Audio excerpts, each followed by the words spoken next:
सबसे पहले हम लोगों ने यहाँ पे प्राइमरी सेक्स ऑर्गन को समझा था, that is testis.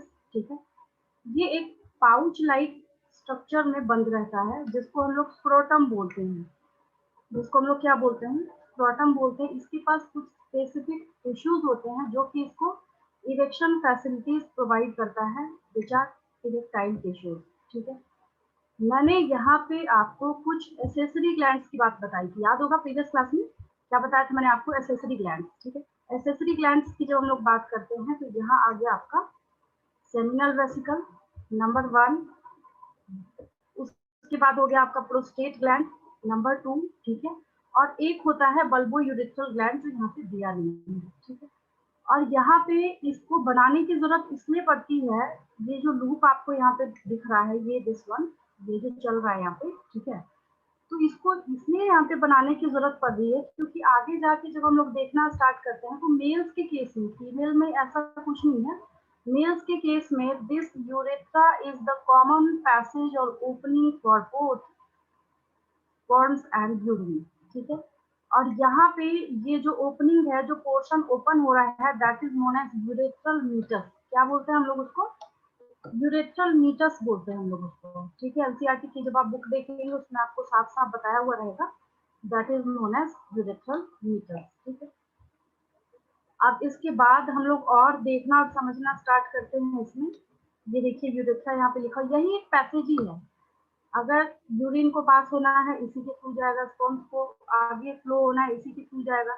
And epididymis is a specific cap like structure which is responsible for temporary storage of sperms. ठीक है, मैंने आपको बताया था, क्वेश्चन भी दिया मैंने इसके ऊपर, तो इसमें मुझे नहीं लगता किसी बच्चे को दिक्कत होगी।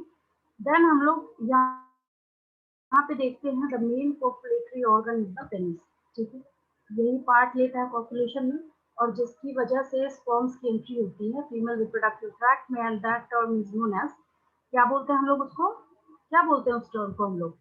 इंसेमिनेशन बोलते हैं। क्या बोलते हैं हम लोग उसको? इंसेमिनेशन। ठीक है, अब यहाँ पे आज की क्लास में हम लोग समझना स्टार्ट करते हैं फीमेल रिप्रोडक्टिव सिस्टम को। इसको फीमेल रिप्रोडक्टिव सिस्टम को। ठीक है, मैंने आपको पहले ही बोला था कि पहले हम लोग पार्ट समझ लेते हैं, उसके बाद फिजियोलॉजी जो है उसको समझना काफी इजी हो जाएगा, वहाँ कहीं कोई दिक्कत है ही नहीं, कोई प्रॉब्लम नहीं है फिजियोलॉजी को समझने में अगर आप पार्ट समझ लेते हैं बहुत अच्छी तरीके से। ठीक है, तो पार्ट्स को समझने के लिए हम लोग क्या करते हैं, यहाँ पे हम लोग देखना स्टार्ट करते हैं female reproductive system, that is female reproductive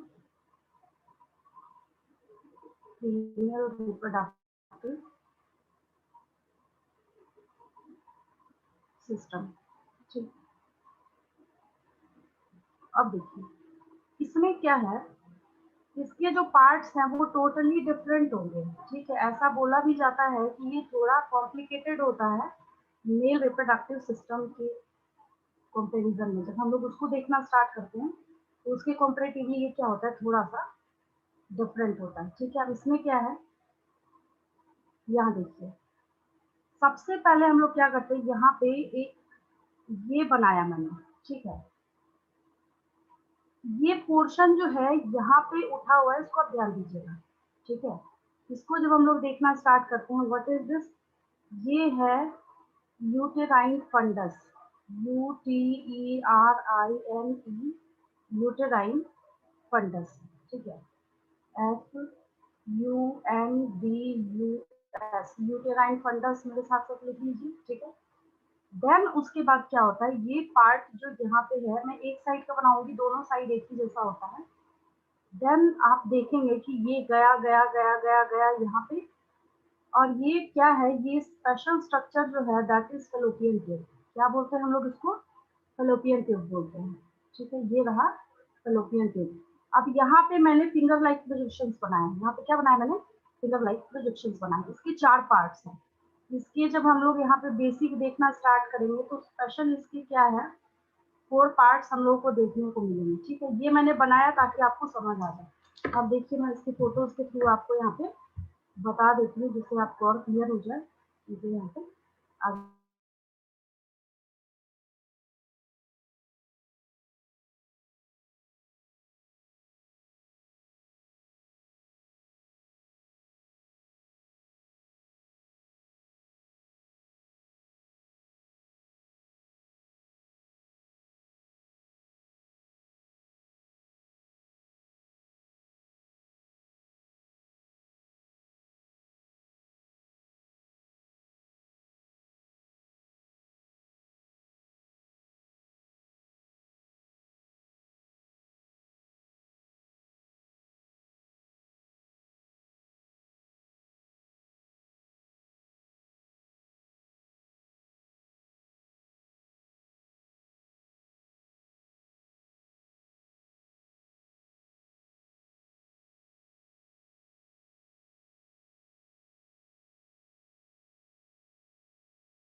अब जा रही है आवाज, जा रही है मेरी?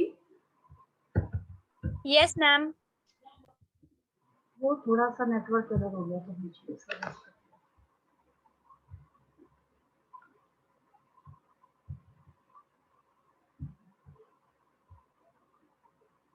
कोई सा भी देख ले हम लोग, बहुत ध्यान से करना है। क्वेश्चंस में साथ के साथ इस पे लिखती जाऊंगी आपको। कोई भी सा भी डायग्राम ले, सब एक ही है, एक ही जैसे है सारे, बट मैं कुछ इजी यहाँ पे ढूंढ लेती हूँ।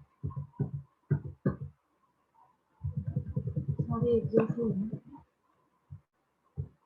चलिए इसको लेते हैं।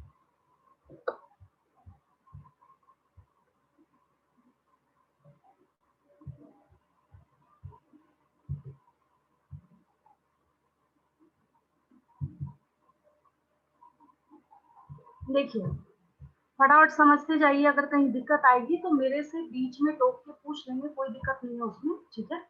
देखिए यहाँ पे अभी अभी मैंने ये ड्रॉ किया था फिंगर लाइक प्रोजेक्शन, ठीक है, इसको समझिए ध्यान से पहले।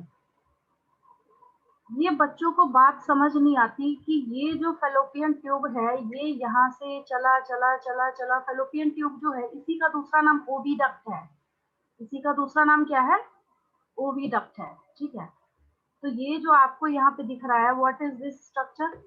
तो यहाँ से लेके यहाँ तक, जब तक ये फिंगर लाइक प्रोजेक्शंस कैरी कर रहा है, ये मैं इसको हटा दूंगी, बाद में समझाने के लिए आपको बता दूं। यहाँ देखिए ध्यान से, फिंगर लाइक प्रोजेक्शन है इसके पास, क्या है? फिंगर लाइक प्रोजेक्शन है, ठीक है। तो इसको हम लोग फेलोपियन ट्यूब यहाँ से लेके यहाँ तक को बोलते हैं, ठीक है। अब इस फेलोपियन ट्यूब के 4 पार्ट्स होते हैं। ये जो फेलोपियन ट्यूब आपको यहाँ से लेके यहाँ तक दिख रहा है, इसके टोटल 4 पार्ट्स होते हैं, ठीक है। अगर कभी किसी ने आपसे एग्जाम में पूछ लिया कि mention the parts of fallopian tube, पहला पार्ट है इसका फिम्बरी। ये जो फिंगर लाइक प्रोजेक्शन है ना, इसका नाम फिम्बरी है, याद रखिएगा। इसका नाम क्या है? फिम्बरी है। कोई दिक्कत किसी को? ये जो फिंगर लाइक प्रोजेक्शन है जो किसके बाहर प्रेजेंट है? ओवरी के बाहर प्रेजेंट है, ठीक है। अगर कल को जाके किसी ने आपसे पूछ लिया कि what is the function of fimbriae, ठीक है, पहले तो इसके पार्ट्स फटाफट आप लोग नोट कर लीजिए। जब हम लोग इसके पार्ट्स देखना स्टार्ट करते हैं, ठीक है, तो जब हम लोग इसके पार्ट्स ऑफ फैलोपियन ट्यूब लिखते हैं, ठीक है, तो देखिए एक चीज यहाँ पे ध्यान देने वाली बात ये है जिसमें बच्चे गलती करते हैं एग्जाम में। जब नीट के एग्जाम में पूछा जाता है बच्चे मिस्टेक कहाँ करते हैं, मैं बताती हूँ आपको। इसको हटाती हूँ, इसका काम हो गया। ये देखिए एग्जाम में पूछा जाता है, चाहे दो तरीके हैं इसके पूछने के। पहला तरीका ये है कि चाहे तो ये आपसे पूछे कि आपको from ovary towards the uterus बताना है, ये देखिए, तब ये जो है ये जर्नी इधर से इधर चलेगी, ये एरो मैंने यहाँ दे दिया। लेकिन अगर क्वेश्चन उल्टा पूछ लिया तो उल्टा पूछने का मतलब है कि आपसे ऐसा भी पूछा जा सकता है कि आपको इसको बताना है कैसे, आपको इसको फ्रॉम यूट्रस टुवर्ड्स द, ये देखिए फ्रॉम यूट्रस मतलब यूट्रस ये बीच वाला पोर्शन है, बीच वाला हिस्सा है जिसमें कोई भी चाहे मतलब फीटस जो है ग्रो करता है, ये वाला हिस्सा है। बहुत हाई फ्लेक्सिबिलिटी होती है इसमें, ठीक है, बहुत ज्यादा हाई फ्लेक्सिबिलिटी इस पोर्शन में, इस हिस्से में होती है, ठीक है। लेकिन अगर from uterus towards the ovary अगर आपसे पूछ लिया जाए इधर से इधर, ध्यान से समझिएगा, जहां समझ नहीं आया मैं बार बार टोक रही हूँ, नहीं तो बाद में फिजियोलॉजी समझ नहीं आएगी, मेरे से पूछ लीजिएगा, ठीक है। इसके टोटल 4 पार्ट्स हैं। इसके टोटल कितने हैं आपके पास? 4 पार्ट्स हैं। There are total 4 parts of fallopian tube, ठीक है। सबसे पहले नंबर 1 पे जो आता है दैट इज फिम्बरी। नंबर 1 पे जो आता है उसको हम लोग क्या बोलते हैं? ये देखिए फिम्बरी यहाँ है, इस साइड भी फिंगर लाइक प्रोजेक्शन फिम्बरी है और इस साइड भी फिंगर लाइक प्रोजेक्शन फिम्बरी है, ठीक है। तो सबसे पहले मैं फिम्बरी लिख दूंगी। मान लीजिए मैं इसको लिख रही हूँ from ovary towards the uterus, ठीक है। तो सबसे पहले फिम्बरी आ गया, ठीक है। इसके बाद एक ना इस तरीके से पूछा जाता है, इसका रीजन क्या है देखिए, वहां बच्चे बोलते हैं मैडम ये कैसा क्वेश्चन पूछ लिया, हमें समझ नहीं आ रही है बात। देखिए ध्यान से, अब ऐसा तो नहीं है कि कोई यहाँ पे जाके बिल्कुल इस शेप को जब हम लोग यहाँ पे फिट करते हैं ना, ये मतलब थोड़ा सा कोनिकल अपीयरेंस देता है, ये इन्फंडिबुलम वाला स्ट्रक्चर। इन्फंडिबुलम का जो स्ट्रक्चर है ये थोड़ा सा कोनिकल अपीयरेंस देता है यहाँ पे, ठीक है। तो ये जो है infundibulum is the second part. Infundibulum 1 मैंने यहाँ फिम्बरी को लिखा है, सेकेंड पार्ट इज इनफंडिबुलम। दूसरा पार्ट क्या है यहाँ पे? इनफंडिबुलम है, ठीक है। थर्ड पार्ट की जब बात आती है यहाँ पे, जो तीसरे पार्ट को हम लोगों को लिखना होता है, तो यहाँ पे इसमें लिखा नहीं है। थर्ड पार्ट यहाँ पे थोड़ा सा ध्यान दीजिएगा, तो ये ना यहाँ पे टर्निंग है, हल्की सी टर्निंग नहीं होगा तो ये शेप बनेगा कैसे? ठीक है, मैं लिख देती हूँ आपको, स्पेलिंग की कोई टेंशन या चिंता नहीं है। यहाँ पे इसको एम्प्यूला बोलते हैं, अभी मैं ए से इसको रिप्रेजेंट कर रही हूँ। This turning structure is known as ampulla and this, ये जो थोड़ा सा पोर्शन मतलब यूट्रस के सबसे करीब कौन सा है, तो इस पोर्शन को हम लोग बोलते हैं, ये ऑरेंज कलर का जो मैंने यहाँ पे बनाया है, दैट इज इस्थमस। तो अगर आपसे क्वेश्चन पूछ लिया गया कि आप नाम लिखिए इसका, किधर से किधर, ओवरी, ये तो ओवरी है ना पेयर में, यहाँ पे एक ओवरी है, यहाँ पे दूसरा है, ठीक है, इसमें तो खैर कोई दिक्कत ही नहीं है। तो अगर आपसे पूछा जाता है कि इधर से इधर की तरफ लिखना है, मतलब यूट्रस की तरफ लिखना है, तब आपको उसको इस तरीके से लिखना है। पार्ट्स ऑफ फैलोपियन ट्यूब की हम लोग यहाँ पे बात करते हैं। उसके बाद जब आप इसको फटाफट लिखना, अगर मैं ओवरी के साइड से लिख रही हूँ, मतलब कि अगर मैं यहाँ पे आपके ब्रैकेट में डाल दूँ, यहाँ पे ये पूछा जाएगा आपसे एग्जाम में, ये स्पेशली आपसे एग्जाम में पूछा जाता है कि किधर से किधर दे रहा है। तो मैंने यहाँ पे लिख दिया from ovary towards, from ovary towards the, किधर लिख देंगे? यूट्रस, ठीक है। अब देखिए ये क्या हो जाएगा, अब ये हो जाएगा, और अगर मैं इसका उल्टा पूछूंगी तो उसका नाम बदल जाएगा। तो यहाँ पे फर्स्ट पार्ट आपका हो गया फिम्बरी, FIMBR, कई जगह पे आई दिया होता है, फिम्बरी, IAA, फिम्बरी, ठीक है। अगर आपसे पूछ लिया गया what is the function of fimbriae, what is the function of fimbriae, तो कुछ नहीं करना है, चुपचाप लिखना है। मैं सब क्वेश्चन दूंगी आपको। कलेक्शन ऑफ ओवम, बस काम खत्म। कलेक्शन ऑफ ओवम, ये क्या हो जाएगा यहाँ पे? कलेक्शन ऑफ ओवम हो जाएगा, ठीक है। ये देखिए, ये जो पार्ट है, ये फिंगर लाइक जो प्रोजेक्शन यहाँ पे आपको दिख रहा है, नीट के सैंपल पेपर में या प्रीवियस ईयर क्वेश्चन में ढूंढिएगा, आपको जरूर मिल जाएगा। 2000% गारंटी है मेरी। पूछा जाता है कि what is the specific function of fimbriae, वहां पे बच्चों को लिखना होता है इट इज रिस्पॉन्सिबल फॉर, यहाँ से जैसे ही ओवम बनने के बाद रिलीज होता है, ये इसको कलेक्ट करके यहाँ आगे का रास्ता दिखाता है, कहते हैं तुमको इधर जाना है, ठीक है। तो यहाँ पे मैंने लिख दिया कलेक्शन ऑफ ओवम, ठीक है। अब इसके बाद, इस फिम्बरी के बाद जो स्ट्रक्चर आ रहा है, दैट इज इनफंडिबुलम। दूसरा पार्ट जो यहाँ पे आप लोगों के हो जाएगा, दैट इज, वो हो जाएगा यहाँ पे इनफंडिबुलम, ठीक है। INFUNDIBULUM,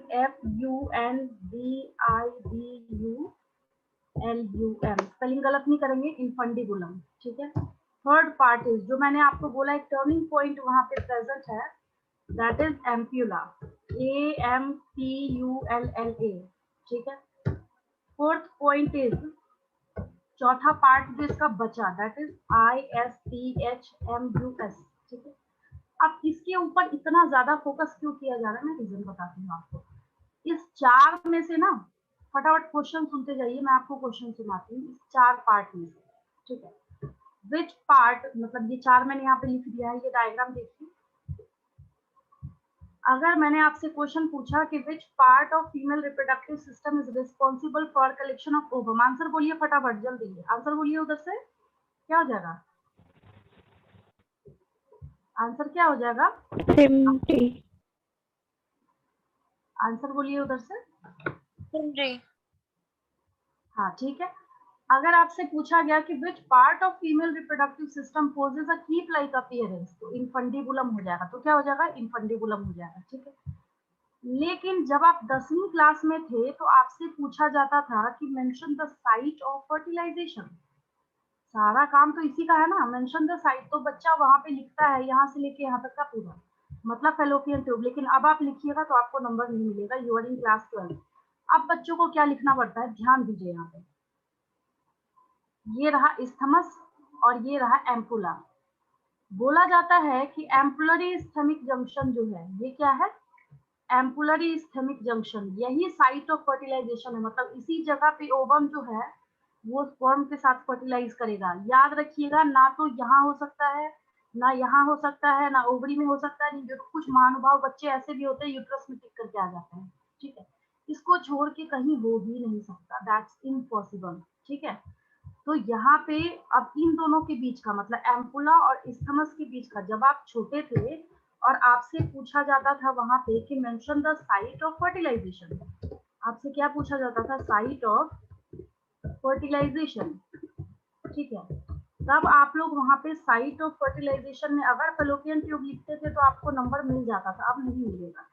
फेलोपियन ट्यूब तो बच्चा बच्चा जानता है, 10वीं क्लास के बच्चे भी लिखते हैं इसको, शायद अब उससे भी छोटी क्लास के बच्चे इसका आंसर करते हैं।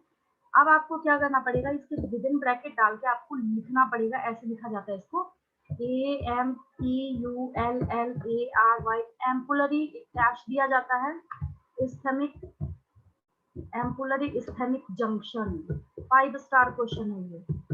एम्पुलरी इस्थेमिक जंक्शन मतलब एक वैसा पॉइंट जहां पे एम्पुला और इस्थमस दोनों मिलते हैं, ये साइट ऑफ फर्टिलाइजेशन है। क्या है ये? साइट ऑफ फर्टिलाइजेशन क्या है यहाँ पे? Ampullary isthmic junction. कोई दिक्कत नहीं किसी को? क्लियर है? ठीक है। अब एक और चीज पूछी जाती है, अब देखिए एक और क्वेश्चन, अभी खत्म नहीं हुआ है क्वेश्चन यहाँ पे, और भी बहुत सारे क्वेश्चन है इसके बचे हुए।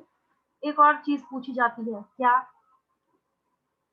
फिर पूछा जाता है कि which part of fallopian tube is just beside the uterus, मतलब यूट्रस के पास कौन सा हिस्सा प्रेजेंट है? तो इस्थमस प्रेजेंट है। ये वाला जो भाग है, ये जो पार्ट है दैट इज इस्थमस। ये क्या है? इस्थमस है, ये प्रेजेंट है, ठीक है। अब यूट्रस जो है, ये क्या है? यूट्रस है, ठीक है। इसने बनाया नहीं है यहाँ पे, मैं बता रही हूँ आपको। मतलब इसमें से सिर्फ एक इस डायग्राम में से ना मिनिमम 100 क्वेश्चन निकाले जा सकते हैं। समझना बच्चे को है कि बच्चा कैसे, किस एंगल से समझता और सीखता है इसको, ठीक है। इसने यहाँ पे सिर्फ मायोमेट्रियम लिख के छुट्टी कर ली है, गलती करी है इसने सबसे बड़ी। मैं दूसरा डायग्राम आपको दिखाती हूँ, ठीक है। तो यूट्रस जो है, इसके बेसिक 3 लेयर होते हैं। सबसे अंदर जो होता है उसको बोलते हैं एंडोमेट्रियम, बीच वाले को बोलते हैं, ये मायोमेट्रियम का पॉइंट यहाँ पे कर रहा है, बीच वाले हिस्से को बोलते हैं मायोमेट्रियम, और बाहर वाले को बोलते हैं पेरीमेट्रियम। बाहर वाले को हम लोग क्या बोलते हैं? पेरीमेट्रियम बोलते हैं, ठीक है। तो उसके बाद आप लिख लीजिए लेयर्स ऑफ यूट्रस, लेकिन किधर से किधर, ये आपसे एग्जाम में पूछ लिया जाएगा। लेयर्स ऑफ यूट्रस, ठीक है। इसको आपको इस तरीके से करना है, कैसे पूछेगा एग्जामिनर, मतलब कैसे लिखना है आपको, ये एग्जामिनर आपको दे देगा एग्जाम में, ठीक है। तो लेयर्स ऑफ यूट्रस जैसे भी पूछा जाना है, सपोज कीजिए मैं यहाँ पे लिख रही हूँ from internal to external, from internal to external, ठीक है। तो फ्रॉम इंटरनल टू एक्सटर्नल की जब यहाँ पे बात की जाती है, तब आपके पास यहाँ पे क्या आ जाएगा? पहला लेयर। मैं अंदर से बाहर की तरफ लिख रही हूँ। First layer is endometrium, endo METRIUM, endometrium, ठीक है। विद इन ब्रैकेट डाल दीजिए, इनर लेयर ऑफ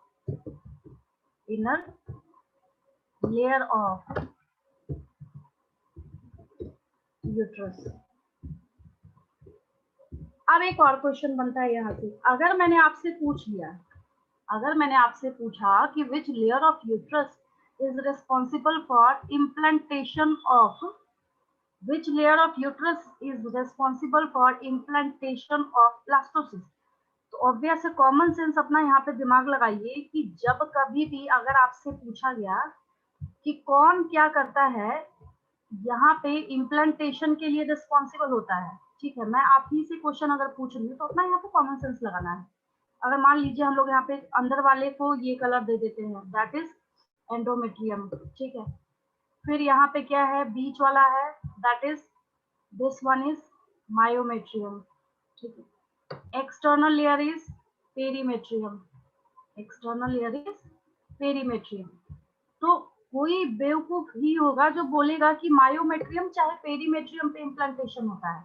मैंने आपको पिछली क्लास में सिखाया था 16 to 32 cell stage, that is blastocyst is responsible for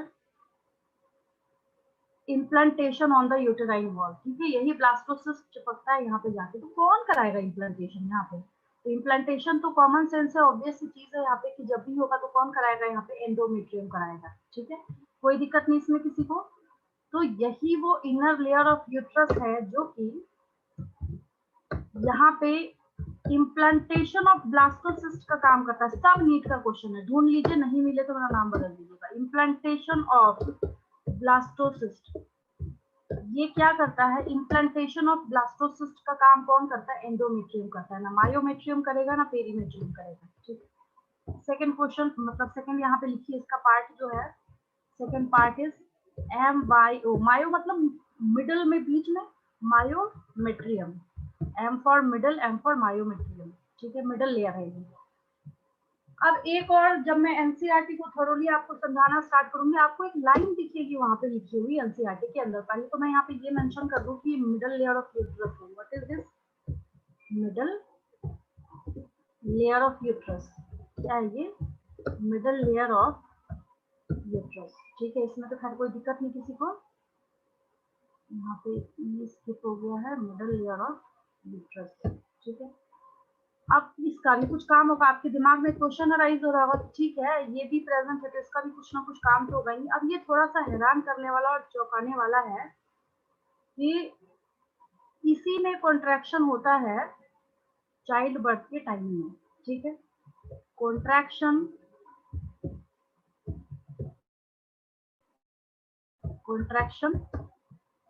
during child birth, ठीक है, हो गया। इसमें बच्चा क्या करता है? एंडोमेट्रियम टिक करके आ जाता है, बट ये क्या होगा?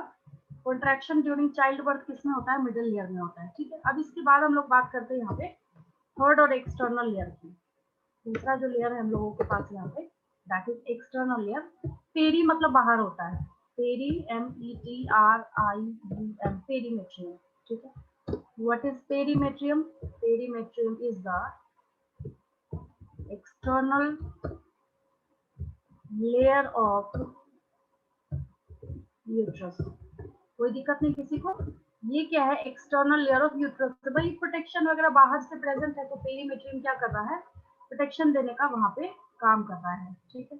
मैं आपको दिखा देती हूँ यहाँ पे, क्योंकि फीमेल रिप्रोडक्टिव सिस्टम हम लोगों के पास ओपन हुआ था। यहाँ पे जब हम लोग देखना स्टार्ट करते हैं लेयर्स ऑफ यूट्रस, ठीक है, इसको जब आप देखिएगा तीनों लेयर बहुत साफ साफ आपको दिखता है। यूटेराइन वॉल निकालते हैं, यूटेराइन वॉल के जब आप लेयर्स देखना स्टार्ट करते हैं, साफ साफ क्रिस्टल क्लियर आपको पॉइंट दिखेगा। बहुत ज्यादा क्वेश्चंस पूछे जाते हैं आपसे, जब पूछा जाएगा तो क्वेश्चन इसके रिगार्डिंग बहुत ज्यादा पूछे जाते हैं। सारे डायग्राम एक से ही है, सबने मेंशन कर ही रखा है। ये देखिए ऐसा ही शो कर रहा है, इससे ज्यादा तो खैर कहीं किसी ने कुछ बताया नहीं है। Internal layer is endometrium, middle layer is myometrium, external layer is perimetrium, जो मैंने यहाँ पे आपको लिखा है, ठीक है। ये मतलब थोड़ा सा यहाँ पे फिम्बरी वगैरह अच्छा नहीं बना हुआ, जाने दीजिए इसको। जो मुझे समझाना था सो तो खैर समझा ही दिया मैंने आपको, ठीक है। इसमें आते हैं हम लोग, उससे अच्छा तो यही डायग्राम है, एटलीस्ट फिम्बरी तो अच्छा दिख रहा है इसमें, ठीक है।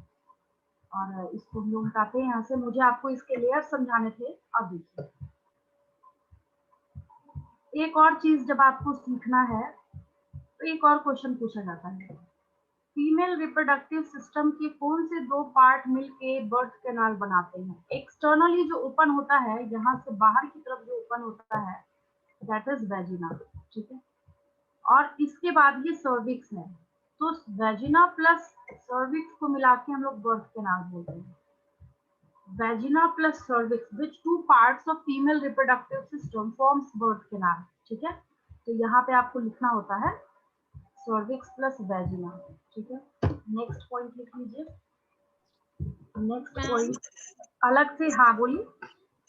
मैम फॉन्ट का साइज थोड़ा सा बड़ा करें ना। किसका साइज? फॉन्ट का जो लेटर्स लिख रहे हैं ना, उनका साइज। अच्छा ठीक है,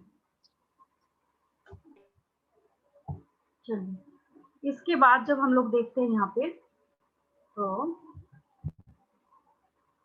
बर्थ कैनाल में लिख रही थी आप, ज्यादा बड़ा हो गया क्या ये, या ठीक है?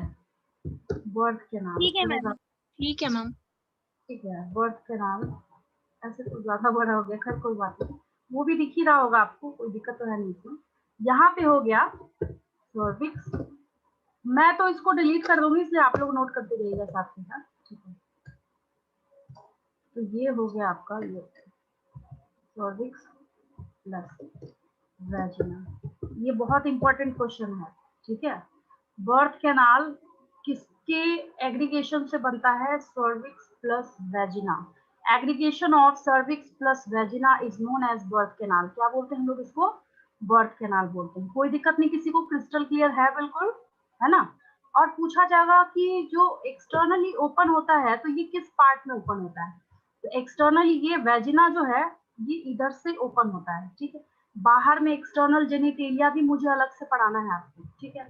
चलिए अब और इम्पोर्टेंट क्वेश्चन पे आते हैं। क्वेश्चन की कमी नहीं है इसमें, अभी तो बस शॉर्ट नोट्स हम लोग कर रहे हैं। क्वेश्चन अगर चाहिए तो बहुत सारे क्वेश्चन बनते हैं इसके। ओवरी पे आते हैं, बहुत ध्यान से समझिएगा जो मैं बोल रही हूँ, क्योंकि बच्चों को ओवुलेशन और oogenesis में कंफ्यूजन होती है। मैं आपको क्वेश्चन दे भी दूंगी, what are the differences between ovulation and oogenesis। मान लीजिए, सपोज कीजिए ये ओवम है, ठीक है।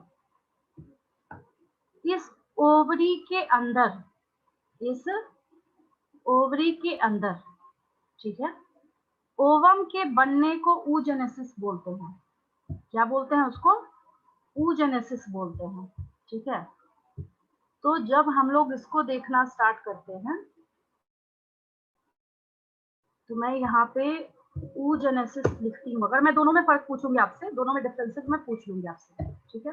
मैं यहाँ पे लिख रही हूँ oogenesis, ठीक है। 10th में आपके टीचर्स ने बहुत पूछा होगा, बच्चे को चेक करना है कॉन्सेप्ट है या नहीं है, सीधा ये क्वेश्चन पूछ दो, बच्चा पकड़ में आ जाता है कि उसने पढ़ा या नहीं पढ़ा।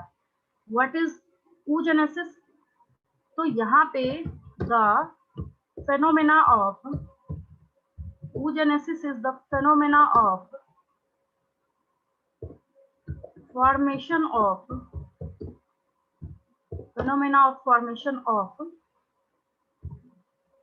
ओवम। बहुत क्रिटिकल प्रोसेस है ये, इतना आसान नहीं है जितना आपको दिख रहा है। उस पर एक पूरा लेक्चर लगेगा oogenesis हम लोग को समझने के लिए।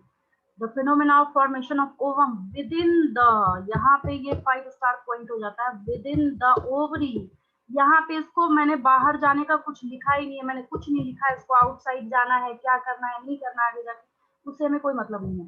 सिर्फ यहाँ पे इतनी बात याद रखनी है कि जो ओवरी के अंदर ओवम बनता है, इस घटना को, इस फिनोमेना को हम लोग oogenesis बोलते हैं, ठीक है।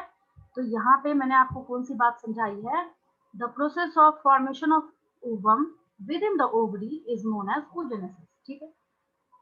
लेकिन मैंने ऐसा भी तो अभी सिखाया ना आपको कि fimbriae is responsible for collection of ovum. इसी को यहाँ से जब ये बन गया, मेच्योर हो गया, हाँ एक चीज और है, ये फीमेल्स में ऑल्टरनेटिवली होता है, ठीक है। मतलब फर्स्ट मंथ में लेफ्ट साइड, फिर राइट, फिर लेफ्ट, फिर राइट। मतलब मैं बोल रही हूँ ऐसे, एक्चुअल में जो लेफ्ट हैंड है ना आपका, ये इस साइड वाला, ये राइट है और ये लेफ्ट है। पता ही आपको, फ्रंट व्यू है ये, जैसे हार्ट पढ़ा था आपने 11th में, ठीक है। तो यहाँ पे क्या है, ये पार्ट जो है, तो इसके रिलीज होने के प्रोसेस को भी तो हम लोग कुछ बोलते होंगे ना, ठीक है। That is ovulation. तो आपसे क्वेश्चन पूछा जाता है कि what are the differences between oogenesis and ovulation, oogenesis and ovulation, ठीक है। तो ओवुलेशन को जब आप देखना स्टार्ट करते हैं तो ये क्या है, बहुत आसान है, रिलीज ऑफ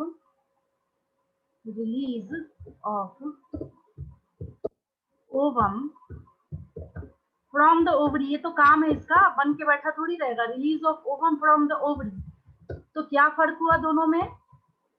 दोनों में क्या फर्क हुआ भाई? जमीन आसमान का फर्क है। यहाँ है विद इन द ओवरी और यहाँ आप बाहर कर रहे थे मार के इसको, ये ओवरी से बाहर हो गया। Release of ovum from the ovary, जब ये ओवम ओवरी से बाहर हो गया उसको हम लोग ओवुलेशन बोलते हैं। और जब ये अंदर प्रेजेंट है इसके, तो हम लोग इसको क्या बोलते हैं? अब देखिए, कहने की बात है कि मैं आपको 10 असाइनमेंट क्वेश्चन देती हूँ, ठीक है। मैं आपको एक छोटा सा डेमो दिखाती हूँ, देखिए। जैसे मान लीजिए मैंने आपसे यहाँ पे पूछना स्टार्ट किया, ठीक है। मुझे इधर से अपलोड डिवाइस कुछ कम आ रही है,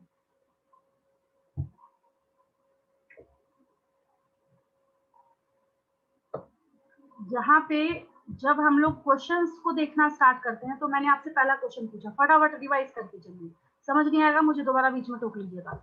mention the parts of fallopian tube, fimbriae, infundibulum, ampulla, isthmus. ठीक है, बहुत अच्छी बात है। एग्जाम में आपसे पूछा गया यूट्रस टू ओवरी लिखना है तो ये पूरा क्रॉस होकर आपको 0 मिल जाएगा। यहाँ आपको ध्यान देना, हाँ टीचर्स जरूर डालते हैं इस चीज को, जैसे मोस्टली बच्चों को क्या है ना, फिम्बरी से इस्थमस लिखने की आदत होती है, तो उसने क्या किया आपसे यूट्रस से उल्टा पूछ लिया, यूट्रस से ओवरी की तरफ पूछ लिया, तो आपका हो जाएगा इस्थमस, एम्पुला, इन्फंडिबुलम, फिम्बरी, पहला क्वेश्चन। दूसरा question, which part of female reproductive system is responsible for collection of ovum, embryo? ठीक है। Third question, mention the part of female reproductive system which poses a teeth like appearance, infundibulum। ठीक है। Fourth question, which part of female reproductive system is responsible for fertilization? या mention the site of fertilization। चाहे तो आप fallopian tube लिखिए, लेकिन ये छोटे बच्चों वाली बात है, अब आपको लिखना पड़ेगा ampullary site of fertilization is the ampullary isthmic junction. Fifth question, mention the layers of uterus. मैंने लिखा है इंटरनल टू एक्सटर्नल, बट मैं एग्जाम में दे दूंगी फ्रॉम एक्सटर्नल टू इंटरनल, तो आपको लिखना पड़ेगा पहले पेरीमेट्रियम, फिर मायोमेट्रियम, फिर एंडोमेट्रियम। ठीक है। इसके बाद which layer of, sixth question, which layer of uterus is responsible for implantation of blastocyst? Endometrium। Seventh question, which layer of uterus is responsible for contraction during childbirth? Myometrium। Eighth question, mention the external layer of uterus, perimetrium। Ninth question, what do you understand by the term birth canal? Cervix plus vagina are collectively known as birth canal। 10th question, what are the differences between oogenesis and ovulation? बात समझ आ रही है आपको? ठीक है, तो यहाँ पे हम लोग क्या करते हैं, इसको इस तरीके से लिखना और समझना स्टार्ट करते हैं। ठीक है, आगे लिखते हैं हम लोग। ये तो खैर यहाँ तक समझ आया, मैंने आपको 10 क्वेश्चन के थ्रू इसको रिवाइज भी करा दिया, इसमें कहीं पे कोई दिक्कत नहीं है। ठीक है, थोड़ा सा, हाँ एक और चीज है, एक और चीज आप नोटिस कीजिए, क्योंकि आप लोग सोच रहे होंगे ये लिगामेंट करके कुछ दिया है यहाँ पे, यहाँ पे आपको एक लिगामेंट करके स्ट्रक्चर दिख रहा है, दैट लिगामेंट मतलब ये पूरा जो पार्ट है ये अपनी जगह पे है ना, मतलब एक प्रॉपर इसने स्पेसिफिक तौर पे अपनी जगह को अक्वायर करके रखा हुआ है। तो इन सब के बीच में जो टिश्यूज हैं, ठीक है, टिश्यूज जो फील्ड है, ये सब यहाँ पे टिश्यूज है, टिश्यूज है, टिश्यूज है, टिश्यूज है। लिगामेंट मतलब आपको पता ही है क्या है, तो ये वहां पे ब्रॉड लिगामेंट है जो सबको फिक्स करके रखे हुए हैं, लेकिन ये ओवरी भी तो यहाँ पे है ना, ये भी तो है। अब ऐसा तो नहीं कि हवा में रहेगा कहीं, आपको पता है ये बहुत छोटे साइज का होता है ये ओवरी, जैसा दिखाया जाता है, इतना जो ब्रॉड आपको डायग्राम दिखाया जा रहा है, आप कोई सा भी वीडियो देख लीजिएगा, चाहे वो सर्जरी की हो, चाहे वो डिसेक्शन के, बहुत सारे वीडियोस अवेलेबल हैं यूट्यूब पे, आपको समझ आ जाएगा। छोटे छोटे पार्ट्स हैं, बट उसको इतनी डिटेलिंग करके समझाया जा रहा है आपको, और इसके पास एक मार्वेलस क्षमता है अपने अंदर बहुत ज्यादा कॉन्ट्रैक्शन रिलैक्सेशन कराने की, बहुत ज्यादा कैपेबिलिटी है। आप खुद सोच के देखिए 9 मंथ्स तक कैसे, मतलब एक छोटे से साइज से, मतलब माइक्रोस्कोपिक स्ट्रक्चर से एक चाइल्ड जो है वो यहाँ पे बनके तैयार हो जाता है। कितना मतलब ये साइज जो है कितना ज्यादा अपने आप को एक्सपेंड करता होगा, खुद ही आप कॉमन सेंस लगा सकते हैं यहाँ पे। अब यहाँ पे ओवरी जो है तो ये भी तो कनेक्टेड होगा, this part is known as ligament of ovary, मतलब ओवरी पे किससे कनेक्टेड है, हवा में तो है नहीं, अब इसको काट दीजिए यहाँ से तो हवा में हो जाएगा, ऐसा तो है नहीं। और ये ऊपर की तरफ जो पोर्शन उठता है ना, दैट इज यूटेराइन फंडस।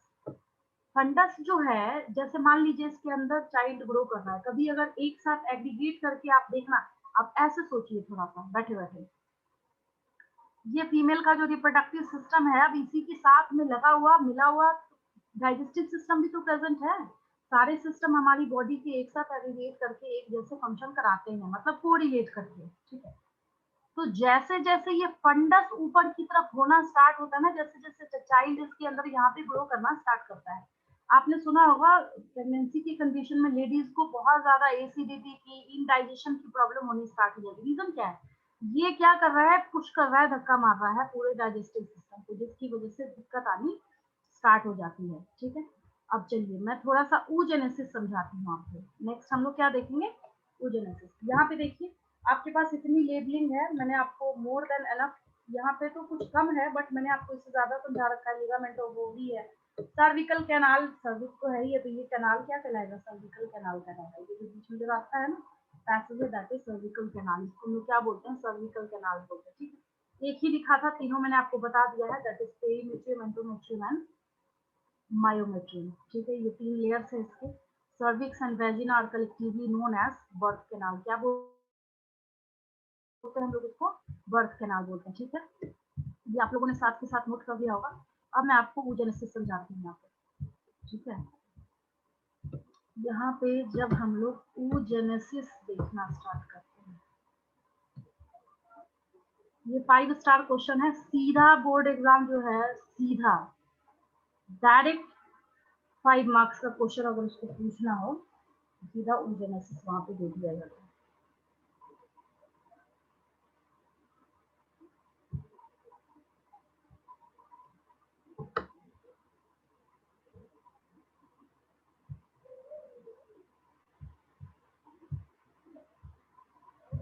देखिए, जैसे उसमें से आपने ढेर सारे क्वेश्चंस निकाले थे, इसमें से भी निकलेगा। ठीक है, ध्यान दीजिएगा, बहुत ध्यान से। वो समझ आया सबको?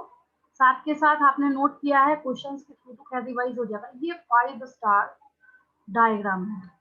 जब तक मैं एक्सप्लेन कर रही हूँ, धीरे धीरे आप लोग इसको कॉपी में ड्रॉ कर लीजिएगा। पहले ही बता दिया मैंने आपको। ठीक है, बिकॉज आपको यहाँ पे क्या करना है, समझना है। अभी तक आपको ये 10th में आपने पढ़ा होगा, बट हो सकता है आपके दिमाग से निकल गया होगा, ये चीजें स्किप हो गई हैं। अब आपको बहुत सारा टर्म यहाँ पे देखने को मिल रहा है।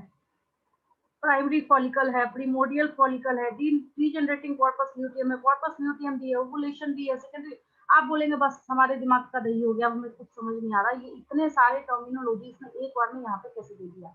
ठीक है, सबसे पहला काम जो मैं आपको यहाँ पे करने जा रही हूँ, ये फ्लो चार्ट मैं आपको समझाने जा रही हूँ। दिस वन, सबसे पहला काम जो मैं आपको यहाँ पे करने जा रही हूँ, वो ये फ्लो चार्ट जो है यहाँ पे, इसको मैं समझाने जा रही हूँ। ये इजीली कोई भी बच्चा समझ सकता है, और इसकी सीरीज के ऊपर नीट में क्वेश्चंस पूछे जाते हैं। ठीक है, वो सेल जो कि oogenesis स्टार्ट करता है, जैसे हमें कोई मकान या बिल्डिंग बनानी होती है। ठीक है, जैसे वो राम मंदिर बनाना स्टार्ट किया, भाई कह रहे हैं हम सोने की ईंट रख रहे हैं, पहली ईंट के तौर पे नींव डाल रहे हैं इसमें, एक पहली चीज। ठीक है, मैं एग्जांपल दे रही हूँ। तो इसका ये मतलब है कि कोई ना कोई यहाँ पे स्ट्रक्चर होगा जो इसको स्टार्ट करता होगा। ये जब मैं ऐसे ड्रॉ पे करूंगी तो ये छोटा स्मॉल हो जाएगा, समझाते वक्त मैं कर दूंगी, आपको घबराने की जरूरत नहीं है। देखिए, तो which cell is responsible for initiation of oogenesis? Primordial germ cells। लिखिए कॉपी पर, मैं भी लिख देती हूँ साथ में।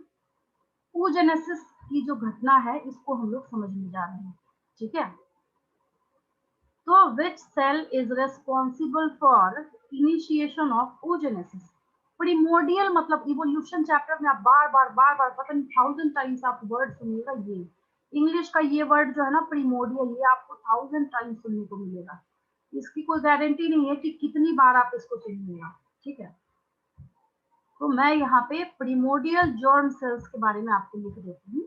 ठीक है, तो प्रीमोडियल जर्म सेल्स को जब हम लोग लिखना स्टार्ट करते हैं, यहाँ पे ये आपको शब्द जो है, ये इवोल्यूशन में कई बार सुनने को मिलेगा। ठीक है, मैंने यहाँ पे लिखा प्रीमोडियल जर्म सेल्स। ठीक है, हाँ एक चीज रह गई यहाँ पे, क्या रह गई है यहाँ पे, मुझे यहाँ पे हेडिंग दे देना चाहिए oogenesis, है ना? अब सही हो जाएगा, आप लोग भी दे दीजिए, अब ठीक हो जाएगा। चलिए, प्रीमोडियल जर्म सेल्स, हर एक अपने आप में क्वेश्चन है। आपको पता है, जो बच्चे लगे हाथ साथ के साथ सॉल्व करते होंगे इसको, उनको पता होगा। ठीक है, जहां पे हम लोग बात कर रहे हैं प्रीमोडियल जर्म सेल्स की। ठीक है, द सेल्स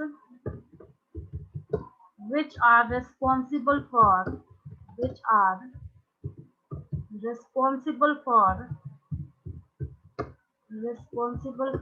किस चीज के लिए रिस्पॉन्सिबल है? इनिशिएशन ये जो है ना, मतलब oogenesis जो है, मैं बच्चों को ऐसा बोलती हूँ, ये मतलब मैजिकल प्रोसेस है। मतलब गॉड ही, भगवान ही ऐसा कर सकते हैं, नहीं तो ये एक मैजिकल प्रोसेस है, ठीक है। क्योंकि ये oogenesis ऐसी घटना है जो फीटल लाइफ में स्टार्ट होता है। फीटल लाइफ मतलब समझ रहे हैं? पहला पॉइंट अगर आपको बोले कोई कि तुम क्या लिखना चाहोगे oogenesis के बारे में, तो फर्स्ट पॉइंट यही है कि oogenesis, ठीक है, इज इनिशिएटेड, मतलब खुद ही वो फीमेल जब अपने मदर्स बॉम्ब में है तभी से उसमें oogenesis स्टार्ट हो गया। oogenesis इज इनिशिएटेड इन, किसमें इनिशिएट होगा ये? Fetal life. फीटल लाइफ अब है या नहीं? ये है ना अद्भुत घटना एक, मतलब ये सोचने वाली बात है, कोई सोच भी नहीं सकता इसको। बट ये क्या, कई जगह पे ही लिखा रहता है, कई जगह पे नहीं होता। मैं भी वो बता ही देती हूँ, चलो जो भी है, ठीक है। oogenesis जो है ये कहाँ स्टार्ट होता है, ये पूछा जाता है, पता है आपको? 99% बच्चे जो है किसमें टिक करके आते हैं, पता है आपको? उनके दिमाग में मेंस्ट्रुअल साइकिल चल रहा होता है। वो बच्चे क्या करते हैं, किस पे टिक करके आ जाते हैं? वो प्यूबर्टी पे टिक करके आ जाते हैं, at the age of puberty. उनको ये बात पता ही नहीं होती कि फीटल लाइफ से स्टार्ट होता है। बहुत सारी अनहोनी चीजें जो हैं वो यहाँ पे आपको सुनने को मिलेगा, ठीक है। तो इसको आप लोग ध्यान से कीजिएगा। मतलब oogenesis को स्पेशली मेल वाले में तो उतनी दिक्कत नहीं है, बट यहाँ पे क्या है, यहाँ पे आपको थोड़ा ध्यान से इसको समझना है, फीटल लाइफ के बारे में जब हम लोग इसको समझना स्टार्ट करते हैं। चलिए आगे चलते हैं, आगे देखिए। प्रिमोडियल जर्म सेल क्या था? Which are responsible for initiation of, मुझे याद आया तो मैं बीच में रुक गई थी। The cells which are responsible for initiation of oogenesis, ठीक है, यहीं से स्टार्ट होगा। अगर किसी बच्चे को हिंदी में लिखना है, आप अपनी कॉपी में इसके ब्रैकेट में लगा लीजिए, मतलब इसके विद इन ब्रैकेट लिख लीजिए। ये जैसे आप कोई न्यू डालते हैं ना किसी चीज को, शुरुआत करते कहाँ से, तो ये प्रिमोडियल जर्म सेल्स जो है यहीं से वो स्टार्ट हो रहा है, ठीक है। ज्यादा मैं फोकस आपको समझाने पे कर रही हूँ, बार बार मैं आपको रिपीट कर रही हूँ, ठीक है। अब एक दूसरा इंपॉर्टेंट क्वेश्चन, पहली गलती बच्चे क्या करते हैं, बच्चे टिक करके आ जाते हैं कि oogenesis जो है ना ये स्टार्ट होता है कहाँ पे? oogenesis स्टार्ट होता है at the age of puberty, जबकि ये कब स्टार्ट हो चुका होता है? फीटल लाइफ में, ठीक है। ये कब हुआ पता है आपको? ऐसा थोड़ी है फीमेल जनरली 15-16 साल की हो गई, मतलब जो भी प्यूबर्टी का एज है, ये तब नहीं हुआ है। ये प्रिमोडियल जर्म सेल तब का नहीं है। ये कब होगा? ये तब होगा जब ये खुद ही अपने फीटल लाइफ में, खुद ही अपने मदर्स वॉम्ब में, दूसरी हॉरिबल मिस्टेक जो बच्चे करते हैं। जैसे याद है मैंने आपको बार बार स्पर्मेटोगोनियम की प्लॉइडी सिखाई थी, ठीक है। बच्चों से जब प्रिमोडियल जर्म सेल क्या हुआ, उसमें से कुछ सेल, प्रिमोडियल जर्म सेल जो है यही अपने आप को डिफरेंशिएट करके उगोनियम में तैयार करता है, उगोनियम बनाता है। एंड उगोनियम इज रिस्पॉन्सिबल फॉर, उगोनियम किस चीज के लिए रिस्पॉन्सिबल है? उगोनियम इज रिस्पॉन्सिबल फॉर oogenesis। ये बोलेगा हाँ भाई चलो अब मैं पूरा काम जो है पूरा प्रोसेस में स्टार्ट करता हूँ, ठीक। दूसरा जो सबसे बड़ी मिस्टेक जो बच्चे करते हैं, प्लॉइडी ऑफ oogoनियम में, किसी बच्चे से आप पूछ के देखिएगा तो प्लॉइडी ऑफ oogoनियम में बच्चा क्या करता है? प्लॉइडी ऑफ oogoनियम में बच्चा हमेशा हैप्लॉइड लिख देता है। वो सोचता है अच्छा ये oogenesis स्टार्ट कर रहा है, तब तो ये पक्का क्या होगा? हैप्लॉइड होगा। जबकि इसकी प्लॉइडी क्या है, और एन हमेशा छोटा लिखा जाता है, और ये प्लॉइडी क्या हो गई इसकी? डिप्लॉयड हो गई। 5 स्टार क्वेश्चन है, कभी गलती नहीं कीजिएगा इसको, फ्यूचर में मिलेगा जरूर ये क्वेश्चन आपको, कहीं ना कहीं हर जगह मिलेगा। मेरे एक दूसरे बैच में अनामिका नाम की लड़की है, उसको मैं जितना पोर्शन कराती हूँ ना, उसमें से किताब में से ढूंढ ढूंढ के वो नीट के क्वेश्चन लिख के, आंसर लिख के वो मुझे सेंड कर देती है। तो बेचारी इतनी कॉन्शियस है, तो वैसी कॉन्शियसनेस आप लोग भी लाइए, तो आपको पता चलेगा कि आप सीख क्या रहे हैं। इतना लेक्चर तो आप लोग सुन रहे हैं, बट लेक्चर देने से कुछ नहीं होता है, सीखने से होता है। अब देखिए, oogoनियम is transformed into primary oocyte। oogoनियम का ट्रांसफॉर्मेशन किसमें हुआ है? प्राइमरी oocyte में हुआ है, ठीक है। oogoनियम का ट्रांसफॉर्मेशन किसमें हुआ है? प्राइमरी oocyte में हुआ है, ठीक है। The ploidy of primary oocyte is also 2m, ठीक है। अब आपके दिमाग में एक क्वेश्चन चल रहा होगा, भाई ये 2n था तो ये हैप्लॉइड हैप्लॉइड का ड्रामा कहाँ से आ गया? इसका मतलब है, अगर मैं आपसे क्वेश्चन पूछ लूं which type of cell division is responsible for formation of ovum, क्या होगा आंसर? बोलिए उधर से कोई भी बच्चा, कोई भी स्टूडेंट बोलिए। मियोसिस। वेरी गुड, ठीक है। इसका मतलब है कि मियोसिस जो है यही वो घटना है जो कि ओवम को बनाने का काम करेगा। मियोसिस जो है ये फॉर्मेशन ऑफ ओवम के लिए रिस्पॉन्सिबल है। फॉर्मेशन ऑफ ओवम के लिए कौन रिस्पॉन्सिबल है? मियोसिस रिस्पॉन्सिबल है, ठीक है। बिना मियोसिस के आप इसको नहीं करा सकते हैं, ठीक है। अब स्पर्मेटोजेनेसिस और oogenesis में जब मैं आपको डिफरेंसेस दिखाना स्टार्ट करूंगी, आपका वहां पे हो जाएगा दिमाग खराब। क्यों? स्पर्मेटोजेनेसिस में बराबर बराबर साइज के सेल बनते हैं। इस डायग्राम की सबसे अच्छी खासियत ये है कि ये बेचारा बता रहा है, कुछ डायग्राम्स में, कुछ किताबों में ये गलती और सबसे बड़ी मिस्टेक ये करते हैं, दोनों को बराबर साइज का बना देते हैं। नहीं, यहाँ पे एक सेकेंडरी oocyte बनता है और एक फर्स्ट पोलर बॉडी बनता है। आज तक जब आप इसके बारे में पूछेंगे ना, मतलब नेट पे जब आप सर्च करना स्टार्ट करेंगे कि what is the function of first polar body, कई रिसर्चर ऐसा बोलते हैं ना कि ये जो पोलर बॉडी है ये क्या करता है, ये नरिशमेंट प्रोवाइड करता है इस बनने वाले ओवम को, ठीक है। कई लोग ऐसा बोलते हैं, हम अभी इसका फंक्शन खोज रहे हैं, हम अभी इसका काम खोज रहे हैं कि पोलर बॉडी क्या है और मतलब क्या करता है, काम क्या करता है। ये बात तो है। अब एक चीज देखिए, सेकेंडरी oocyte और फर्स्ट पोलर बॉडी ये दोनों बहनें हैं, ऐसा समझिए आप, ये दोनों सिस्टर्स हैं। लेकिन ये जो है यहाँ पे जो एन है, मैं बताती हूँ आपको, ये अभी छोटा हो जाएगा ड्रॉ करने के टाइम में। लेकिन जब हम लोग इसकी बात करते हैं, ठीक है, तो वहां पे एक जो आपको स्ट्रक्चर दिख रहा है, एक स्ट्रक्चर उसमें से बड़ा है और एक स्ट्रक्चर उसमें से छोटा है, ठीक है। तो ये जो सेकेंडरी oocyte जो है, इस बेचारे का तो काम है ना, ये सेकेंडरी oocyte जो है इसी को तो आगे जाके ओवम बनाना है ना, यही मेच्योर होके ओवम बना रहा है। फर्स्ट पोलर बॉडी भी नकारा है, सेकेंड पोलर बॉडी भी नकारा है। आपसे क्वेश्चन पूछा जाएगा, during the formation of ovum which polar body is formed? first polar body, second polar body, third polar body, fourth। जिस बच्चे ने पढ़ा ही नहीं, बायो से जिसका कोई वास्ता ही नहीं, उसको क्या पता थर्ड और फोर्थ पोलर बॉडी होता ही नहीं है ना, होता है ना। कई बच्चे तो देखने के लिए बैठ जाते हैं नीट के एग्जाम में, हम देखते हैं क्वेश्चन कैसा आता है, तो वैसे बच्चों को तो एक ही जैसा लगेगा ना सारा, दो ही पोलर बॉडी बनते हैं, एक फर्स्ट और एक सेकेंड। लेकिन हैरानी की बात ये है, यहाँ पे वर्ड लगा है सेकेंडरी, तो सेकेंडरी oocyte के साथ फर्स्ट पोलर बॉडी बनता है और ओवम के साथ सेकेंड पोलर बॉडी बनता है। ओवम के साथ क्या बनता है यहाँ पे? सेकेंड पोलर बॉडी बनता है। बात आ रही है आपको समझ में? ओवम के साथ क्या बनता है यहाँ पे? सेकेंड पोलर बॉडी बनता है। इस चीज को हमेशा दिमाग में रखिएगा, ठीक है। Formation of secondary oocyte, first polar body is formed from primary oocyte। क्या बोला मैंने? during the formation of secondary oocyte, during the formation of, अपने आप में मार्वेलस पॉइंट है ये, इसमें बच्चे बहुत कंफ्यूज करते हैं, क्योंकि सेकेंडरी है ना तो सेकेंड पोलर बॉडी टिक करके आ जाते हैं। During the formation of, during the formation of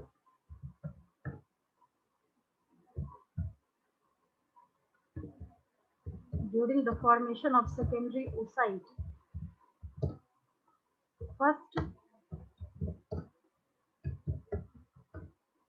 polar body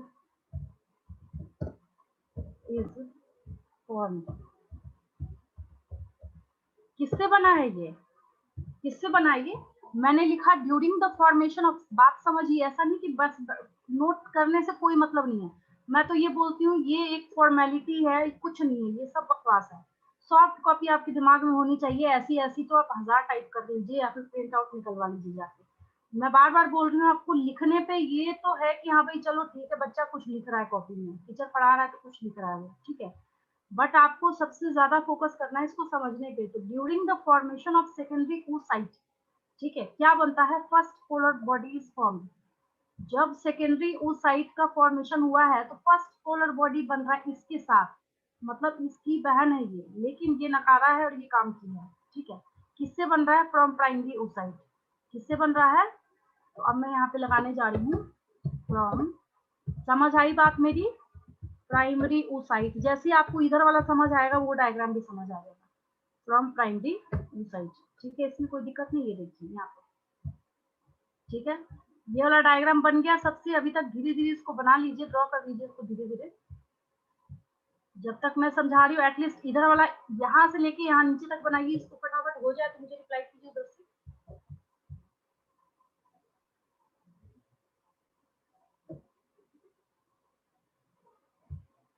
हो जाए तो मुझे बताइए, फिर मैं आगे बढ़ती हूँ। तब आपको याद हो जाएगा, साथ के साथ जब आप बना रहे हैं ना तो आपको ये याद हो जाएगा। और इसमें से और भी, इतना ही थोड़ी है, बहुत सारे और भी क्वेश्चंस हैं जो इससे कनेक्टेड हैं।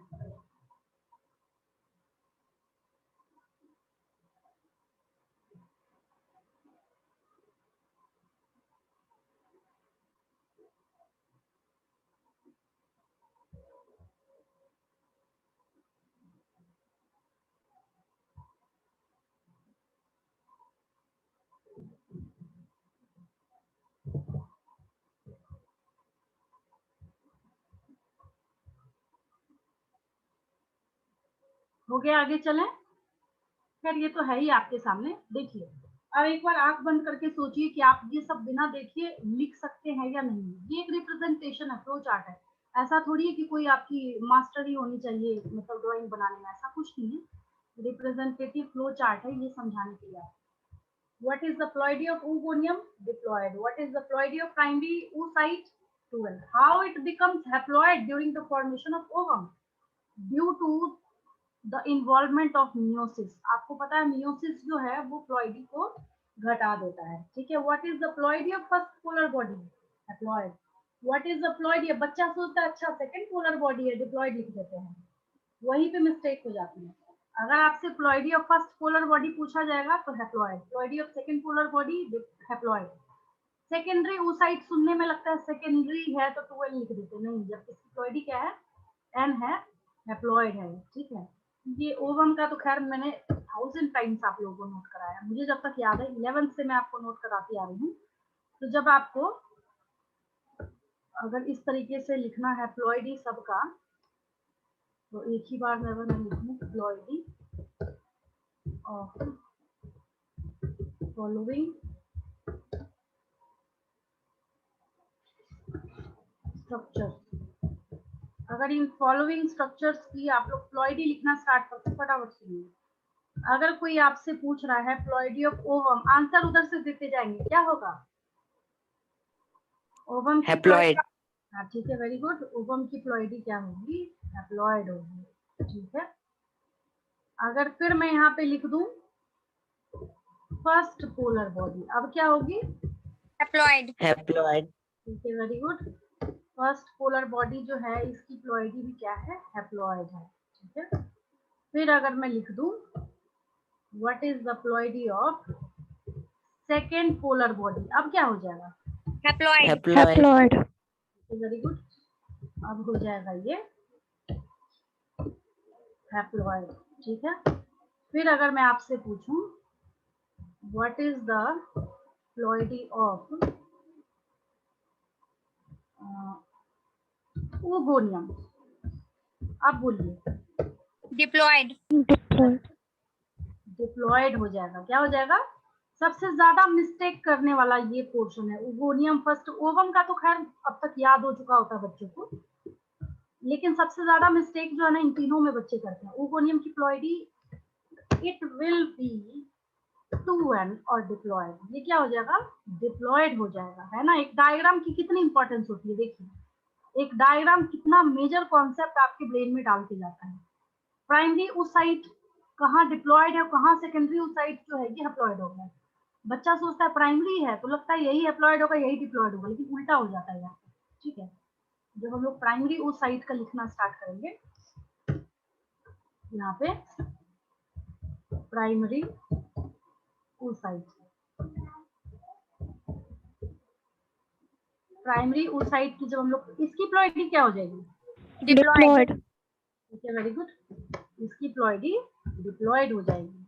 और जब हम लोग यहाँ पे प्लॉइडी देखना स्टार्ट करते हैं, उल्टा हो गया ना यहाँ पे, है ना, सेकेंडरी सुनने में लगता है, सेकेंडरी उस साइट की जब हम लोग प्लॉइडी देखेंगे तो ये क्या हो जाएगा, ये किसका क्या हो जाएगा, हैप्लॉइड। हैप्लॉइड। ठीक है, वेरी गुड, हैप्लॉइड हो जाएगा, है ना। तो इसकी प्लॉइडी, ये सारी जो प्लॉइडी है इसको आप लोग दिमाग में रखेंगे। अगर प्रीमोडियल जॉर्न सेल का भी पूछा गया उसका भी डिप्लॉइडी होगा, वहीं से सारी कहानी जो है स्टार्ट हुई थी, ठीक है। चलिए, इधर वाला रट गया होगा ना आप लोगों को, है या नहीं, है ना। पहले प्रीमोडियल जर्म सेल इसने शुरुआत करी थी, ओगोनियम। अब बात ये है कि जब इतने सारे प्रीमोडियल जर्म सेल है तो फिर ओगोनियम अलग से लिखने की जरूरत क्यों पड़ी। जैसे इसको ऐसे समझिए, ठीक है। आपने देखा होगा, आपने नोटिस किया होगा कि बहुत सारे बच्चे जो है एक स्कूल में पढ़ते हैं, क्या सारे एनुअल फंक्शन में पार्टिसिपेट करते? नहीं, पार्टिसिपेट तो कुछ ही बच्चे करते हैं ना। तो जो पार्टिसिपेट करेगा ना उसमें से आगे जाके oogenesis करने के लिए उसको हम लोग ओगोनियल सेल्स या ओगोनियम बोलते हैं, ठीक है। अब देखिए, इधर वाला पार्ट अगर क्लियर हो गया यहाँ पे, तो अब मैं असाइनमेंट क्वेश्चंस लिखना स्टार्ट करती हूँ, ठीक है। ये वाला जो पोर्शन है एक और डायग्राम के थ्रू मैं आपको समझाऊंगी अच्छे से। यहाँ तक नोट हो गया सबसे? हटा दूं मैं इसको? Yes ma'am. ठीक है, वेरी गुड। इसको मैं हटा देती हूँ यहाँ से।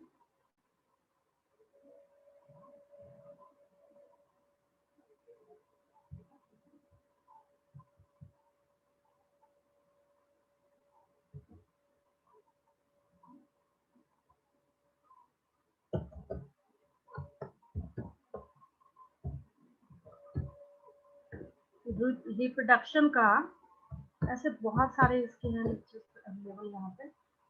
रिप्रोडक्शन का ये oogenesis इसके बहुत सारे हैं। चलिए, असाइनमेंट क्वेश्चंस लिखिए मेरे साथ में।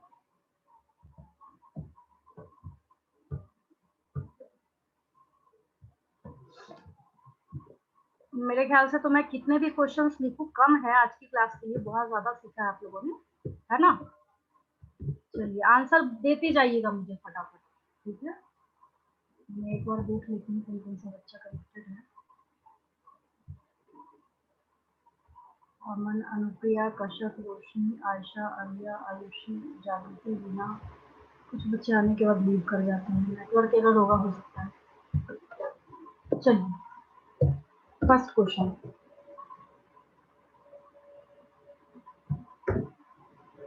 फर्स्ट क्वेश्चन यहाँ पे लिखिए, which part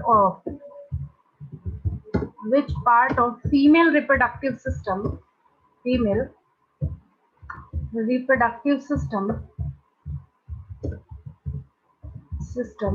is responsible for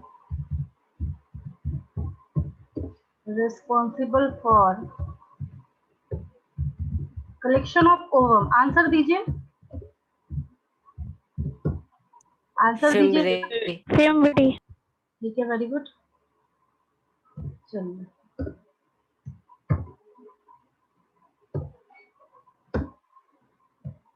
आगे चलते हैं। सेकंड क्वेश्चन लिखिए, सेकंड क्वेश्चन लिखिए यहाँ पे। mention the parts of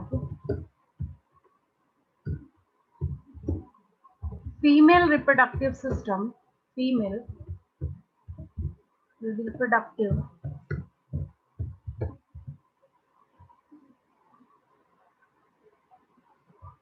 mention the parts of female reproductive system which forms birth canal. Answer फटाफट दीजिए। Cervix plus vagina. ठीक है, वेरी गुड। चलिए, आगे चलते हैं। थर्ड क्वेश्चन लिखिए।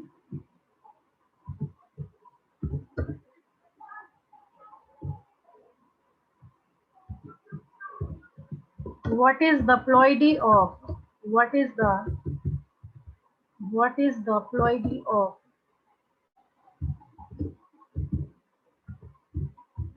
ओगोनियम? आंसर दीजिए। Diploid. ठीक है, वेरी गुड। सबसे ज्यादा मिस्टेक बच्चे इसी में करते हैं। फोर्थ क्वेश्चन लिखिए।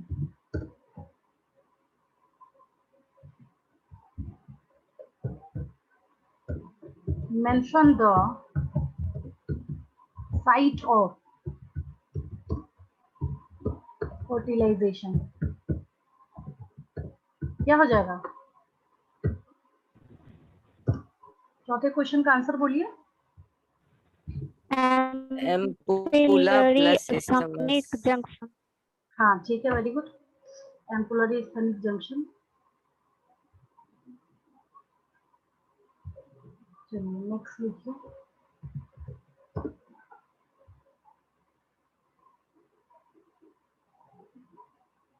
which layer of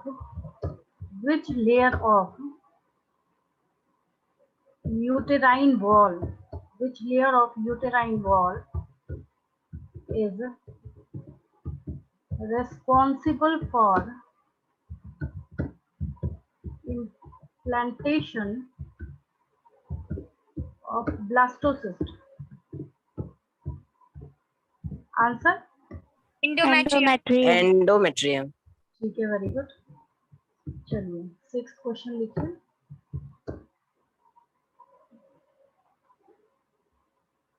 draw and explain.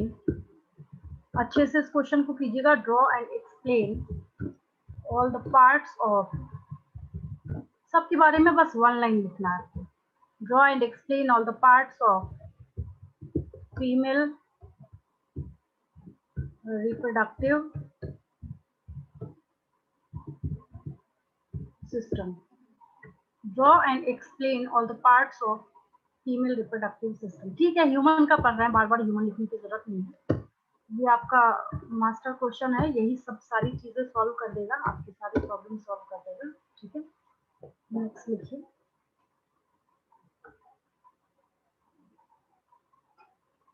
एक इम्पोर्टेंट क्वेश्चन छूट गया। Differentiate between oogenesis and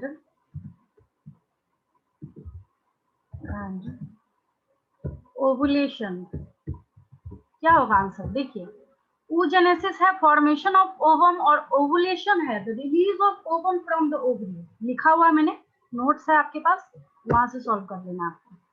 बहुत अच्छा क्वेश्चन है, आगे काम देगा। मेंस्ट्रुअल साइकिल में भी आपको ये सारी चीजें मतलब काम देगी, वहां मैं पूछूंगी। तो अगर आपको याद रहा तो अच्छा समझ आएगा, नहीं याद रहा तो फिर आपकी मर्जी। चलिए 8th क्वेश्चन लिखते हैं।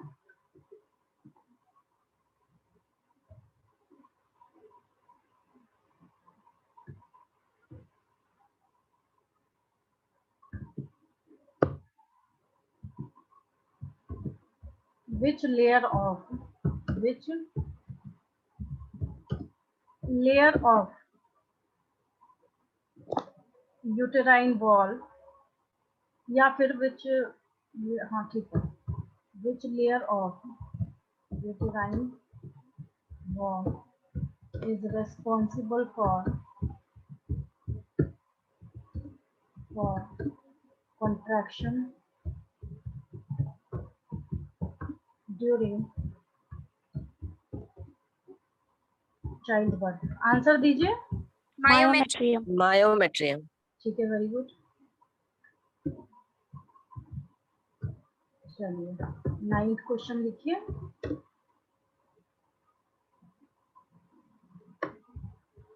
Which part of fallopian tube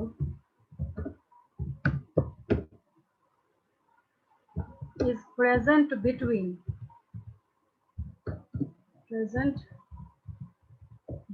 देखिए मैं ऐसे क्वेश्चन पूछती हूँ, बता देती हूँ मैं आपको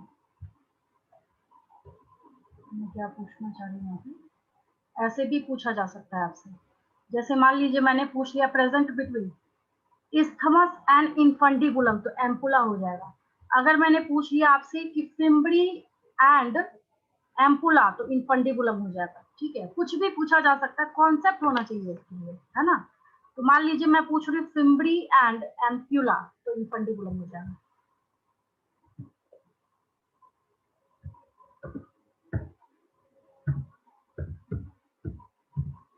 फिम्बरी एंड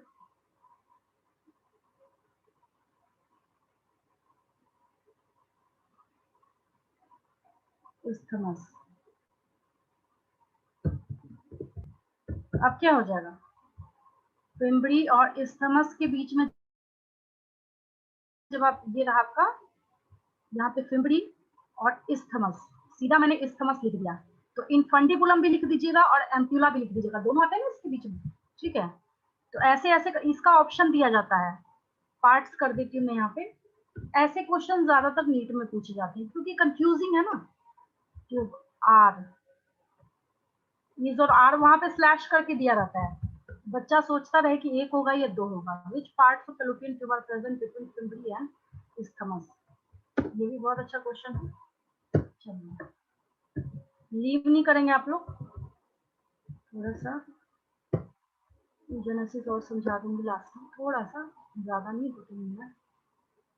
10th क्वेश्चन लिखिए।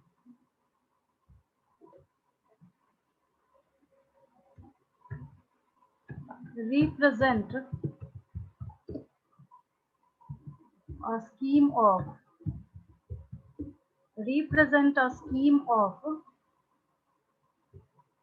oogenesis। जो मैंने अभी कॉपी में आपको ड्रॉ करवाया है उसको बनाना है आपको। Represent a scheme of oogenesis, ये बनाना है, मैं बता देती हूँ आपको। इसको देखिए, ये जो है ना, बस इस लाइन को आपको बनाना है, दिस लाइन। ठीक है, थोड़ा सा मोटे मोटे तौर पे मैं समझाऊंगी आपको। ये पेज हो गया है, असाइनमेंट क्वेश्चंस नोट हो गए हैं? Yes ma'am. Yes ma'am. आप देखिए, इधर देखिए, ये ओवरी है, ये क्या है, ओवरी है। और यहाँ पे ये जो हिस्सा खुला हुआ है, यही तो लिगामेंट के थ्रू कनेक्टेड था ना, जो आपको दिख रहा था वहां पे। ठीक है, और यहाँ पे प्राइमरी फॉलिकल है। जब आप 1 2 इधर से देखना स्टार्ट करते हैं, जैसे इसने फर्स्ट यहाँ पे लिखा है प्राइमोडियल, अब देखिए यहाँ प्राइमोडियल जर्म सेल है और यहाँ प्राइमोडियल फॉलिकल है, तो आपको कंफ्यूजन होगी ना, प्रिमोडियल या प्राइमोडियल जो भी बोलिए। ठीक है, फॉलिकल के अंदर ये सारा जो स्ट्रक्चर है, जैसे प्रिमोडियल जर्म सेल है, ओवोनियम है, प्राइमरी साइट है, सेकेंडरी साइट है, ओवम है, second polar body, first polar body, जो भी एक्सप्लेन है। ठीक है, आपको क्या लगता है ये हवा में है सब कुछ के? नहीं, ये कवरिंग के अंदर है। ये क्या है, कवरिंग के अंदर है। जैसे जैसे ये अपने साइज को, मतलब अपने स्टेजेस को बढ़ाता जाता है, वैसे वैसे इधर की तरफ भी ये स्टेजेस बढ़ते जाते हैं। ठीक है, और यहाँ पे ये देखिए, ये रप्चर होके थोड़ा सा इसने क्या किया है, secondary oocyte is the another name of ovum, इसमें मत घबराइएगा। जो यहाँ पे सेकेंडरी oocyte बोल रहा है ना, यही मेच्योर होके आगे जाके ओवम बनाता है। तो ये देखिए, यहाँ ओवम रिलीज हो रहा है, ये पूरा ओवरी यहाँ से यहाँ तक आपको दिखा रहा है। बट कई लोग इसको, कई किताबों में सेकेंडरी oocyte जो है वो इसके लिए टर्मिनोलॉजी दी जा रही है, तो उसमें आप लोग घबराइएगा नहीं, उसमें कोई टेंशन नहीं है आपको। और ये oogenesis का जो पूरा ये गोल चक्कर है, एक और मैं बढ़िया डायग्राम ढूंढ के रखूंगी तब तक आप लोगों के लिए, उससे और काम आसान हो जाता है। ठीक है, फिर हम लोग नेक्स्ट क्लास में और आगे डिस्कस करते हैं। बाकी तो किसी को कोई डाउट नहीं होगा। अमन, अनुप्रिया, कश्यप, रोशनी, आयशा, आलिया, आयुषी, जागृति, क्लियर है? वीना का आजकल लगता है नेटवर्क अच्छा रहता है ना? यस मैम, वो एक्चुअली वाईफाई है। दिक्कत नहीं आती है, मैम, अच्छी बात। मैम चैप्टर 1 से कुछ पूछना है। चैप्टर 1 से, हाँ पूछिए। मैम एक्सट्रीमली वल्नरेबल का मतलब क्या हुआ? क्या? अच्छा देखिए, Offspring are extremely vulnerable to predator threatening their survival up to adulthood. मुझे आपकी आवाज क्लियर नहीं आ रही है, एक मिनट, चलिए फिर से बोलिए तो। Offspring are extremely vulnerable to predators threatening their survival up to adulthood. तो यहाँ पे extremely vulnerable का मतलब क्या हुआ? एक मिनट देखिए, ये एक्सटर्नल फर्टिलाइजेशन में ये लाइन लिखी हुई है ना? हाँ हाँ। है ना। फर्टिलाइजेशन जो है वो दो तरह का होता है, एक इंटरनल फर्टिलाइजेशन और एक एक्सटर्नल फर्टिलाइजेशन, ठीक है। इंटरनल फर्टिलाइजेशन जो होता है मतलब ह्यूमन में जैसे बॉडी के अंदर जो फर्टिलाइजेशन होता है उसको हम लोग बोलते हैं इंटरनल फर्टिलाइजेशन। एक्सटर्नल फर्टिलाइजेशन मतलब बॉडी के बाहर होगा, ठीक है। तो यहाँ पे आपको जो चीज बोल रहा है तो कह रहा है कि ये वल्नरेबल है, ठीक है। होता क्या है कि एक्सटर्नल फर्टिलाइजेशन मतलब बॉडी के बाहर होगा, तो उनको ना प्रीडेटर्स मतलब शिकारी होते हैं, अगर मैं साधारण भाषा में आपको समझाऊं, ठीक है। तो उनको प्रीडेटर से खतरा होता है, कहीं कोई प्रीडेटर आया उसको खा के निकल जाए, इसके लिए स्टेटमेंट लिखा हुआ है, आया समझ में? अब आया समझ में? मैम यहाँ पे एक और दिया हुआ है यस मैम, सैनिगैमी, थोड़ा सा बता देना फिर से। मुझे आवाज बिना क्लियर नहीं आ रही आपकी, फिर से बोलिए। Syngamy ma'am, SYNGAMY, syngamy. Syngamy, syngamy. हाँ, देखिए सिंगैमी का मतलब होता है फ्यूजन, एक मेल गैमेट है एक फीमेल गैमेट है, दोनों फ्यूज करेंगे, इस घटना को सिंगैमी बोलते हैं। क्लियर है? एक मेल मैम गैमेट है, एक्सटर्नल और इंटरनल में ये दिया है ना, दो जगह देखिए समझ में नहीं आ रहा। जब हम लोग इंटरनल और एक्सटर्नल फर्टिलाइजेशन की बात करते हैं, मैं लिख देती हूँ यहाँ पे, देखिए इसको मैं सेव कर देती हूँ, इसके बाद मैं लिख देती हूँ यहाँ पे, लिख लीजिए। मैंने शायद दिया था, कोई क्लास मिस हुई है क्या आपकी? कोई क्लास मिस हुई है बिना आपकी शायद। मैंने एक्सटर्नल क्योंकि मैंने उसकी पीडीएफ के थ्रू कराया है, तो मुझे नहीं लगता कि कोई भी छूटा हो, ठीक है। वो तो हो ही गया होगा, वैसे मैं लिख देती हूँ यहाँ पे, देखिए इंटरनल और एक्सटर्नल फर्टिलाइजेशन जो दोनों है, इंटरनल मतलब बॉडी के अंदर होगा, एक है आपका यहाँ पे इंटरनल फर्टिलाइजेशन, एक है आपका इंटरनल फर्टिलाइजेशन, ठीक है। इंटरनल फर्टिलाइजेशन का मतलब है fertilization occurs within the female body, इसमें सेफ्टी ज्यादा होगी, प्रीडेटर्स का खतरा नहीं है, यहाँ पे जो ऑफस्प्रिंग्स का नंबर है कम भी प्रोड्यूस करे तो चलता है, क्योंकि इनको कोई खतरा तो है नहीं, कोई टेंशन तो है नहीं इनको, इस वजह से, ठीक है। तो ये फीमेल बॉडी है, इसमें डिफरेंस मैंने दिया था क्वेश्चन में, मुझे जहाँ तक याद है, नहीं दिया था तो कोई बात नहीं, लिख लीजिए। और दूसरा है यहाँ पे एक्सटर्नल फर्टिलाइजेशन, एक्सटर्नल फर्टिलाइजेशन, ठीक है। एक्सटर्नल एस और जेड दोनों सही होता है फर्टिलाइजेशन के इंग्लिश में, पता है ना आपको, पता ही होगा आप लोगों को, यस देखो आप लोगों ने जगह जगह। तो यहाँ पे क्या है, फर्टिलाइजेशन अकर्स, क्या हो जाएगा यहाँ पे, fertilization occurs outside the female body, जिसके लिए आपने लाइन पढ़ी अभी अभी, इनको प्रीडेटर्स का खतरा होता है, बेचारा बाहर फर्टिलाइज हो रहा है, पानी में होता है ये, ऐसा नहीं लैंड पे या फिर कहीं भी। एक्सटर्नल फर्टिलाइजेशन जो भी करते हैं ये वाटर में होता है, आउटसाइड द फीमेल बॉडी, इनको खतरा होता है, कोई भी प्रीडेटर आया चट करके खा के निकलता बना, फ्रॉग्स वगैरह में ज्यादा होता है ये। अगर आपको इसका एग्जांपल, ऊपर वाले का एग्जांपल तो ह्यूमन है पता ही है आपको, और इसका एग्जांपल अगर आपको लिखना है फ्रॉग, तो बहुत सारे इंग्रेडिएंट होते हैं, ठीक है। सबसे कॉमन एग्जांपल करेंगे। क्लियर है? और कोई डाउट किसी को? क्लियर है? Yes ma'am. चलिए ठीक है।